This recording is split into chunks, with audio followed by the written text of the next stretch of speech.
Rabbani TV. Mulia menjadi generasi Rabbani. Bismillahirrahmanirrahim. Alhamdulillahi rabbil alamin. Wa sallallahu ala nabiyyina Muhammad wa ala alihi wa sahbihi ajma'in. Kaum muslimin rahimani wa rahimakumullah. Hati yang keras, hati yang membatu adalah hati yang sulit untuk menerima nasihat. Dan hati yang apabila membaca Al-Quran, dia tidak terpengaruh dengan bacaan yang dia baca. Hati yang keras, hati yang membatu adalah hati yang tidak memperdulikan kembali ketika dia mencari rezeki, apakah dia mendapatkan yang halal atau yang haram. Dan hati yang keras, hati yang membatu adalah hati yang senantiasa berburuk sangka kepada orang lain. Hati yang seperti ini, kaum muslimin, adalah hati yang berpenyakit. Dan kewajiban seorang muslim untuk membersihkan hatinya. Bagaimana menjadikan hati tersebut menjadi hati yang hidup. Dan di antara caranya, sebagaimana disampaikan oleh para ulama, adalah 3 perkara. Di antaranya yang pertama adalah seseorang mentadabburi Al-Quranul Karim, membaca Al-Quranul Karim dengan mengetahui maknanya. Karena Allah SWT menurunkan Al-Quran, di antaranya adalah sebagai obat bagi penyakit, obat bagi apa yang ada di dalam hati seseorang.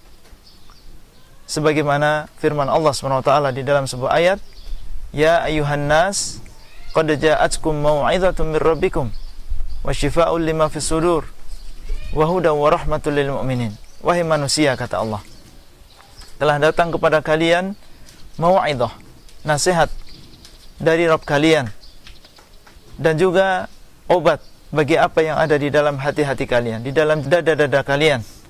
Wa hudan wa rahmatul lil mu'minin, dan dia adalah petunjuk dan rahmat bagi orang-orang yang beriman. Di dalam ayat ini Allah SWT telah mengabarkan kepada kita bahwasanya Al-Quranul Karim Allah turunkan sebagai syifa, yaitu sebagai obat apa yang ada di dalam hati kita, apa yang ada di dalam dada kita. Oleh karena itu, di antara cara untuk melunakkan hati yang membatu ini, di antaranya adalah dengan mentadabburi Al-Quranul Karim. Kemudian yang kedua, di antara cara untuk menghilangkan kekesatan hati dan kerasnya hati seseorang adalah menjauhi kemaksiatan, menjauhi dosa. Karena dosa dan juga kemaksiatan inilah yang menjadikan hati kita menjadi keras, susah untuk menerima nasihat, susah untuk bisa menerima apa yang datang di dalam Al-Quran dan juga sunnah Rasulullah SAW.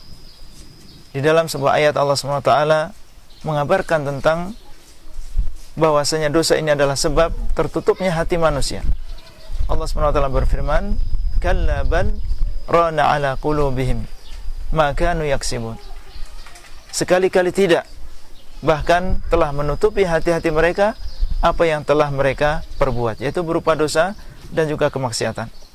Semakin banyak seseorang melakukan dosa dan juga maksiat, maka akan semakin keras hatinya. Oleh karena itu, di antara cara untuk menghilangkan kekerasan hati adalah dengan cara menjauhi kemaksiatan. Kemudian yang ketiga, yang terakhir adalah seseorang memperbanyak taubat kepada Allah dan juga memperbanyak istighfar. Bertaubat kepada Allah dengan taubat yang nasuha. Apabila seseorang terlanjur melakukan sebuah dosa, melakukan sebuah kemaksiatan, maka adalah dia bersegera untuk bertaubat dengan taubat yang nasuha kepada Allah SWT. Bersegera untuk beristighfar kepada Allah Azza wa Jalla. Di dalam sebuah hadis Rasulullah SAW bersabda, Innal mu'min idza adnaba kanat nuqtatun sauda fi qalbihi. Seorang mukmin, kata beliau, apabila dia melakukan dosa, melakukan kemaksiatan, maka dosa tersebut akan menjadi nuqtatun sauda, akan menjadi titik yang hitam di dalam hatinya. Fa idza taba wa naza'a wastaghfara suqila qalbuhu. Kemudian apabila dia melakukan taubat kepada Allah SWT, kemudian dia meninggalkan kemaksiatan tersebut, kemudian dia beristighfar kepada Allah SWT, maka akan kembali bersih hatinya. Fa in zada zadat. Apabila dia menambah kemaksiatan, maka akan semakin tambah banyak titik-titik hitam yang ada di dalam hatinya. Ini menunjukkan kepada kita kaum muslimin bahwasanya di antara cara untuk melunakkan hati kita, membersihkan hati kita, menjadikan hati kita adalah hati yang hidup, adalah memperbanyak taubat kepada Allah dan juga memperbanyak istighfar kepada Allah Azza wa Jalla. Itulah yang bisa kita sampaikan. Semoga yang sedikit ini bermanfaat. Wassalamualaikum warahmatullahi wabarakatuh.